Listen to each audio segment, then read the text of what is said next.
Este es el curso de Comunicación Internacional. Nos falta una integrante, Alitu, que no ha podido venir por motivos de salud. Pero bueno, estamos aquí para hablar sobre el tema globalización y política exterior, un poco también sobre unas reflexiones sobre la película La tumba de las luciérnagas y cómo estos dos casos se relacionan, y vamos a dar también ejemplos de globalización y política exterior aquí en el Perú.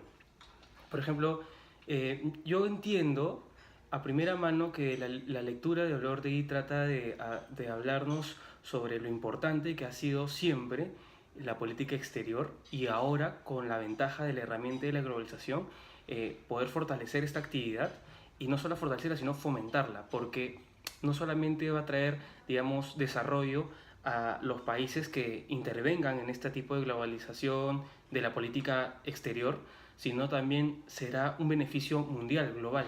¿Tú qué opinas, Karen? A ver, yo creo que en los últimos años todos los países le dan importancia a estar como que vinculados. O sea, más que nada porque un país puede sacar provecho de otro, ¿no? Y también lo que pasa en un país va a afectar a otro. Con esto de la globalización, cualquier cosa que pase al otro lado del mundo, así sea al otro lado del mundo, con otra civilización, con otra perspectiva, nos va a afectar a nosotros directamente. Entonces, yo quiero que tú plantees, no sé, a lo mejor un caso en el cual podamos explicar la lectura en base a cómo nos puede afectar algo que pasa en otro La lado. lectura tiene tres rápidos ejemplos que me acuerdo ahorita. El primero es, por ejemplo, cómo es que llega la globalización y cómo es tratada por cada país, con ejemplos concretos, ¿no? Por ejemplo, en China menciona que no fue completamente establecida, por así decirlo, la globalización en Internet, sino fue en plan de desarrollo de su desarrollo como país, ¿no? En Brasil, por ejemplo, no fue tampoco, fue encaminada a sus intereses personales. Y bueno, en la Argentina, como Él mismo menciona. claro, llega a puntos como también en el Perú, y como mencionó Karen al principio, por ejemplo, si hay alguna desgracia, nos toca a todos, o sea, nos conmueve, y de alguna forma trataremos de ayudar. Y el ejemplo más claro es el que pasa, por ejemplo, en la película La tumba de las luciérnagas, en el cual vemos el enfrentamiento entre japoneses y estadounidenses sin ningún tipo de aparición de política exterior que, digamos, plantee paz, ¿no? Por ejemplo. Eh, Claro, hay todo un conflicto y digamos que nadie interviene, ¿no? Y hay muchas personas, al final, los que se ven perjudicados son las mismas personas que están en medio de todo este conflicto. los inocentes, sobre todo. Los inocentes, que es un poco lo que plantea la película, como estábamos conversando antes de poder grabar el video. Nos parece que la parte de la inocencia dentro de todo esto se muestra como que en la compasión que tienen estos dos hermanos en la película. Entonces, no sé qué quieres mencionar también un poco sobre Por la película. ejemplo, toda guerra saca lo peor de la humanidad. Por ejemplo, hay partes de la película que vemos en adultos incapaces de ser, digamos, comprensivos, y, por ejemplo, castigar duramente al chico que lo único que quería era robar alimento para dárselo a su hermana que estaba a punto de La morir. desesperación, el chico tiene una respuesta que es robar, y por lo cual es castigado. Y después de ser castigado, no solamente, digamos que él no tenía la intención de robar eh, por sacar un, digamos, no sé cómo explicarlo. No es como un beneficio, porque sí sacaba un beneficio para su hermana, Lo que en este pasa, caso. Pero él no lo hacía con maldad de perjudicar a la otra persona, claro, sino por necesidad de esta sobrevivir. necesidad de poder sobrevivir, ¿no? Exacto. Y bueno, por ejemplo, en ese entonces un caso de globalización de política exterior hubiera sido oportuna, porque se pudo haber evitado todas estas masacres, ¿no? Que tantos inocentes como el protagonista de la película, que al principio se enfrenta a la ignorancia de su sociedad, que lo critica por ser un vagabundo, por no tener casa, ¿no? Pero ninguno de ellos se imagina por todo lo que ha pasado de niño, ver morir a su madre, ver morir a su hermana, eh, estar prácticamente huérfano desde los 13 años. Es cruda la realidad, y es por eso que creo que con la globalización ha venido también este tipo de paz, ¿no? Mundial. O sea, todos tratan de, por ejemplo, actualmente, estas amenazas del presidente de China con la bomba, ¿te acuerdas? Sí. Salió la ONU, salieron varias instituciones mundiales a... No, pero además las pruebas que no solamente en China, sino que han estado haciendo unas pruebas pruebas nucleares, de bombas nucleares. No sé si te acuerdas que hace poco sucedió eso y que no solamente las personas que vivían ahí estaban preocupadas por eso, sino que incluso nosotros, estando al otro lado, como te menciono, Claro. ya nos sentíamos afectados por las consecuencias que esto iba a traer. Claro. Y eso es gracias a la globalización, por ejemplo.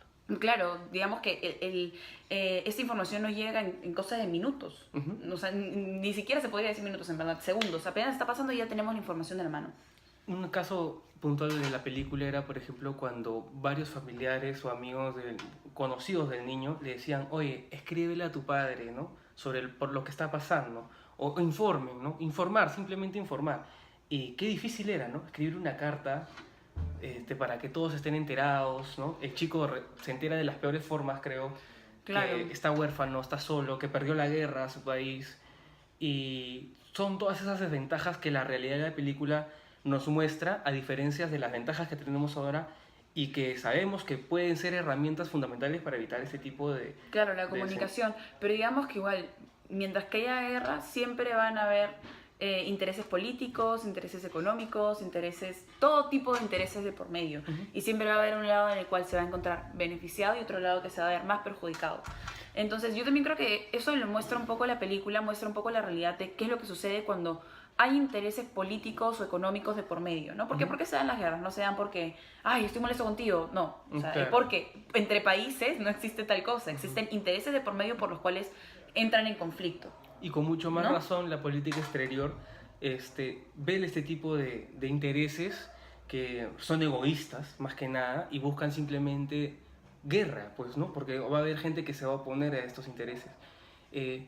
Me parece que antes de que se dé la guerra entre los japoneses y los estadounidenses, la política exterior, aparte de no contar con la herramienta básica que es el Internet actual, no existía o no se promovía tanto. No es tan promovida como es promovida actualmente.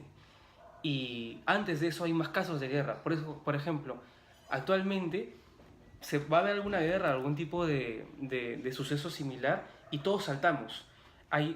Ves que los presidentes tienen Twitter, hacen sus descargos en los caracteres necesarios, se retuitea, increíble, se retuitea y este tipo de cosas se propaga, como digo, un mensaje subconsciente que llama a la paz, ¿no? O sea, como herramienta básica, todos paz en primer grado, y después de eso, manteniendo una paz, siguen con sus intereses personales, tratando de cada uno sacar la mejor. ¿Qué ejemplo traerías a la actualidad? Han habido varios ejemplos. Por ejemplo, ¿recuerdas cuando hubo un atentado en Francia y gran parte de las personas cambiaron su foto de perfil con la banderita de Francia? Pray for France. Sí. Ese es un caso de globalización, de compadecencia mundial al mismo tiempo y que todos tratábamos de apoyar. Obviamente que salieron noticias de cada uno de sus países, ¿no? Mostrando problemas sociales internos, etcétera, pero este es un claro ejemplo de globalización. Otro caso de globalización es, por ejemplo, conversábamos contigo sobre lo que pasa con los venezolanos, ¿no? Es un tema polémico,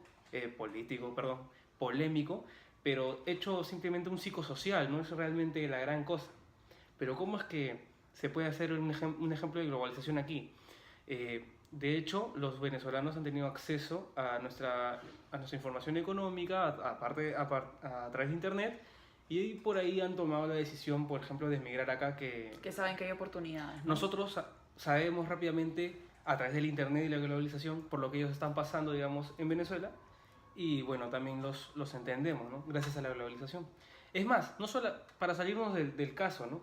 Si tú eres peruano y sientes que no quieres una oportunidad en el extranjero, Estados Unidos, por ejemplo, lo averiguas, ¿no? Y migras. Es digamos, la herramienta que nos da la globalización, ¿no? Estar enterados al menos de cómo va económicamente distintos tipos de países que sean de tu interés, ¿no?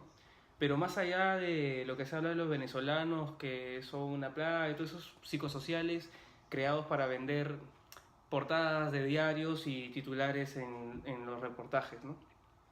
Otro caso de globalización, por ejemplo, cuando se dio este indulto a Fujimori, dio la vuelta al mundo, la ONU y distintas instituciones empezaron a exponer su voz de queja y eso es un ejemplo más, por ejemplo, ¿no? Bueno, eso es todo. Muchas gracias.